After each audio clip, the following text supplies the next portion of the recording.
Obrigado, senhor presidente. Eu quero falar aqui por mim. Todos os pedidos, a solicitação das famílias que chegaram para mim e que eu procurei a secretária Marta, estão sendo atendidos, estão sendo resolvidos.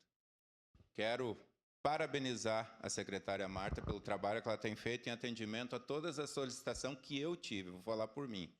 E quero dizer, vereador Lucas, que eu votarei favorável. Eu acho que o pedido de informação é uma atribuição, é uma ferramenta que nós temos aqui. No mesmo tempo que ele é um pedido de informação, ele também é um questionamento, ele é uma sugestão de melhoria. Eu acho importantíssimo, sim, que deve ter.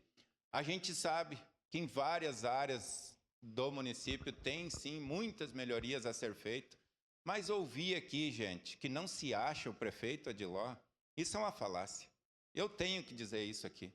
Porque não por mim agora, pelo que a gente ouve aqui de cada colega, dizendo assim, ó, vocês têm que fazer que nem o Adiló, porque o Adiló, a hora que a gente mandar uma mensagem para ele ou ligar, ele atende, ele pode estar no meio do barulho, ou no meio de uma reunião, no meio de um evento que ele atende, isso eu ouço direto aqui.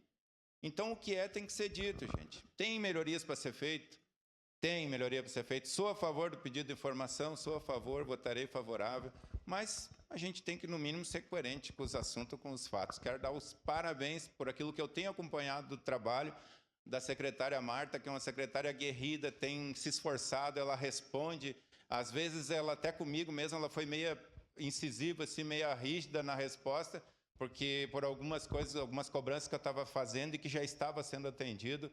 Meus parabéns, porque só dizer que concorda com tudo também, secretária Marta, e dizer que vai resolver e não resolver nada, também não resolve. Só estender um tapete quando chega lá a pessoa para ser atendida e depois não ir atrás e resolver as coisas.